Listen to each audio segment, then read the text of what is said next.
Welcome to our deep dive.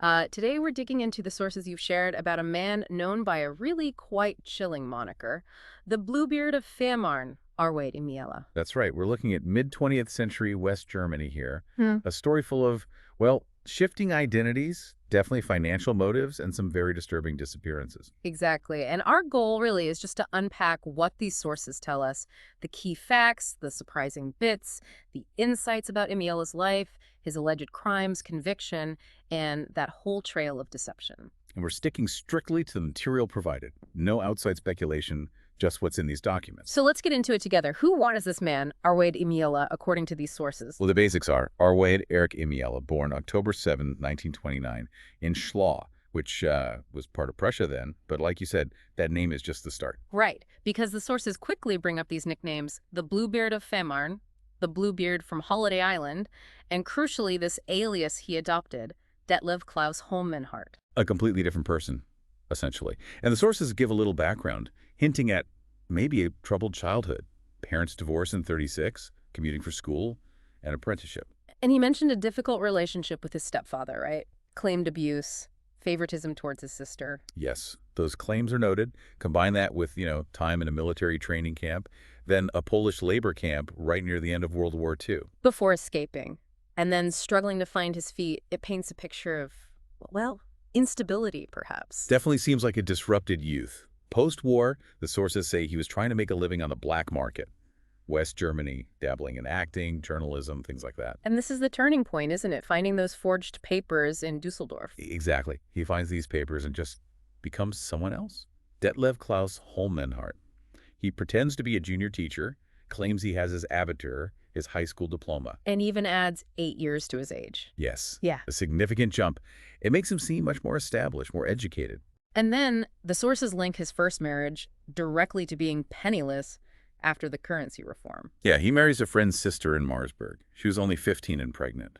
That marriage, under the fake name, lasted about, 18 months. Still using the Holmenhart identity, he then meets and marries Ilse Müssner. Right. And the sources mention he tried other things, then starting a company in the early 50s. But It didn't quite work out. no. The sources point straight to his arrest in 1952. Fraud. Got a 2-year prison sentence. Okay, so prison. But ironically, the sources say this is where he picks up something unexpected. Astrology. He gets interested in astrology in prison, apparently even took an exam with the German Astrologers Association. Wow. Okay, so he starts calling himself a qualified astrologer. That's what the sources state. And this wasn't just a hobby. How did he use it? He produced and sold mass horoscopes, typing them out. And the sources make a very clear connection here. It was through this activity, offering horoscopes, that he met his first alleged victims mentioned in this material. So the astrology persona became his way in. Interesting.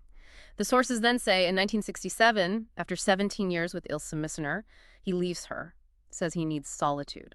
And it's after leaving Ilse that he meets Anne-Marie Schroeder. She's 47, a merchant's wife from Frankfurt. Met her through the horoscope business. And it becomes more than just horoscopes. He's her life coach. Yes, for a pretty hefty monthly salary, too, 2,500 marks, which was a lot back then. And things progressed. He ends up living in her rented villa near Fehmarn. And her mother moves in, too. Anna Maria Kieferl, 75 years old. That's right. Both women living there with Imiela. And then they disappear. Around December 1968. Mysteriously vanished. And the sources are stark here. Their bodies were never found. Chilling. And the sources clearly link these disappearances to his presence in their lives right after he established himself via the astrology connection. Absolutely. The narrative then jumps forward slightly to 1969. He meets Ulrich Roland. She's 24. They meet at a party, marry. She moves in. And there's that strange detail. The sources mention the picture in the living room? Yes, Angelique. His supposed first wife who died in a car crash. A complete fabrication, according to the sources. Maybe to explain himself, add some tragic backstory. The sources also mention he was taking secret trips around this time. Italy, even North Vietnam. Ulrich didn't know the full details. Then he meets Ulrich's wealthy relatives through her. Her aunt, Ilse Evels, 47, and Ilse's daughter, Urte, who was 20. Yes, accompanies Ulrich on a visit. And he gets involved because Ilse Evels apparently mentioned some kind of payment issues. He offers to help. So he starts visiting them occasionally, even takes Urte hunting. And this is where Ulrich starts getting suspicious, according to the sources. She sees a change in him and in Orte. She thinks Orte has a crush on him. And that relationship with Roque ends pretty suddenly. Autumn 69, he just tells her they need to split up. Yeah, just like that, they officially divorced December 17th, 1969. But Ulrike's suspicions, they seem justified later on. Well, the sources describe her going back to his apartment to get her things after the divorce. And she finds items belonging to her aunt, Ilse Evels. What was his explanation? He claimed he bought them from Ilse. Said Ilse and Urte were away on a trip. That account, detailed in the sources, strongly points towards, well, something sinister regarding their disappearance.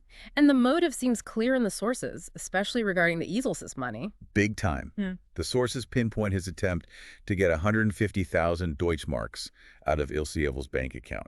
Remember, 2,500 marks was a good monthly salary. 150,000 was a fortune. And this is where the bank employee comes in, Mr. Wabnitz. Crucial figure.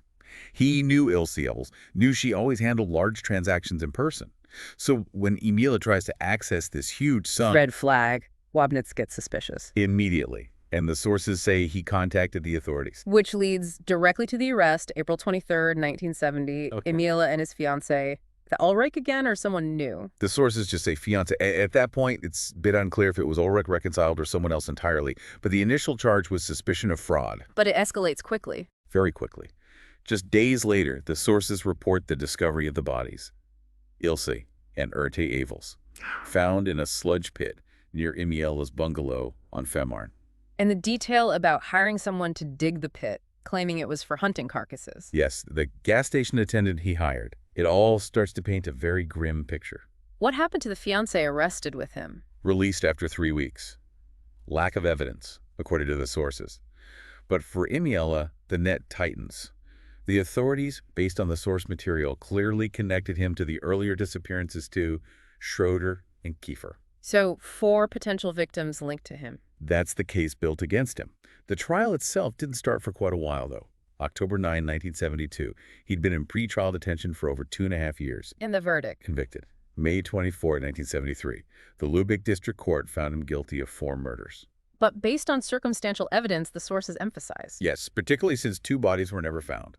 And importantly, the sources note, Emiela maintained his innocence right to the end. Despite the conviction. Despite the conviction. He got life imprisonment, implicitly. 4 life sentences. Yeah. Served time at Fuhlsbüttel prison in Hamburg. And he died in prison. He did. June 3rd, 1982. Heart failure. He was 52. And sort of fittingly for someone who lived under aliases, the sources mentioned he was buried anonymously at Ohlsdorf Cemetery. The sources do mention media adaptations, films, documentaries, even a song. But sticking to the factual narrative here, it's quite a journey through deception. Absolutely. When you step back and look at the whole story presented in these sources, you see this pattern. Creating personas, the teacher, the astrologer, using them to get close to people, particularly women. And then these women disappear, always seemingly linked to financial gain for him. Exactly. The astrology was a tool, the relationships were pathways, the disappearances followed a pattern, 2 bodies found, strong circumstantial links to the other 2. Yeah. And it all unraveled because of that large bank transaction attempt. Greed, perhaps. It really makes you think, doesn't it, about how easily someone can construct a false reality and how hard it can be to spot the deception when someone seems legitimate, even charming. You know, that conviction, based largely on circumstantial evidence, especially with 2 victims never found, it leaves you with a pretty powerful question based purely on these sources. What does this case really tell us about proof? About how certain we can truly be when we try to understand what someone has done and why? Something for you to ponder.